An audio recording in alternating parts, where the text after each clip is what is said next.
Today, we're going to show you how to run a Euclid Studio flow from a planning analytics environment. The first step in this process is to obtain the Euclid Studio jar file that comes with your Euclid Studio installation. This jar file is going to be used as a client application that provides a very easy way to call Euclid Studio flows. There's some documentation on this specific utility on the Euclid Studio wiki. You can find this on the link below. This site describes the parameters and how you would call this file if you were to do it from command line, which is a very similar way to which we are going to approach this problem in planning analytics. But we've conveniently wrapped this approach in a TI process. So go ahead and grab the standard TI process that QueBIT's created to call a Euclid Studio flow. If you don't have this in your environment, you can download it in the link below. So here's the process. You can see here the parameters that are defined are very similar to the ones defined on the documentation site. So if you need some more information, you can find that here. There's also a description of these parameters in the Prologue tab, broken out by the ones that are required and the ones that are optional.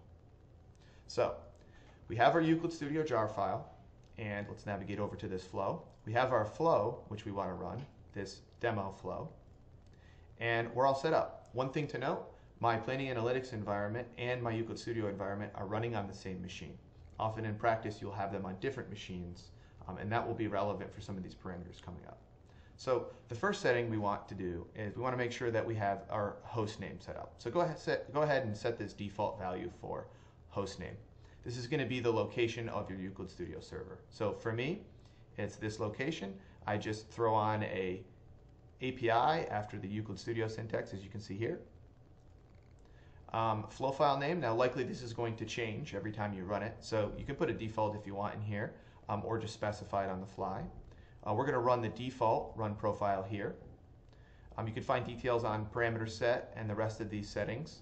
I will talk about a couple. One of them is the async parameter.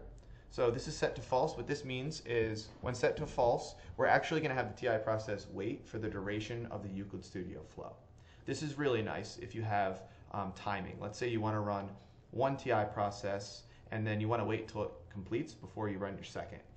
Setting up async as false allows you to do this. If you set this to true, it's just going to fire forget. The process will immediately complete and Euclid Studio flow will continue running in Euclid Studio until it's complete. Lastly, we have this test mode here. If you flip this to true, it will essentially write out the documentation of what command it's actually calling, which will be helpful in debugging. But let's jump into the last setting we need to set before we're ready to run. We're going to jump into we're going to jump into the Prologue tab here, and we're going to set the Euclid Studio jar file directory. So this is the location of your jar file. For me, this is included in my Euclid Studio files section. So I've set that appropriately. Now we're prepared to run. I'm going to pop back to the parameter screen, click run. Everything looks good here. Demo set to run. I'm going to click OK. All right, and you notice it's running. We can see in Euclid Studio by this little indication that the job is running. And look, it completed in Euclid Studio, and we get our completion in Planning Analytics. There you go. That's how to run a job in Euclid Studio from Planning Analytics.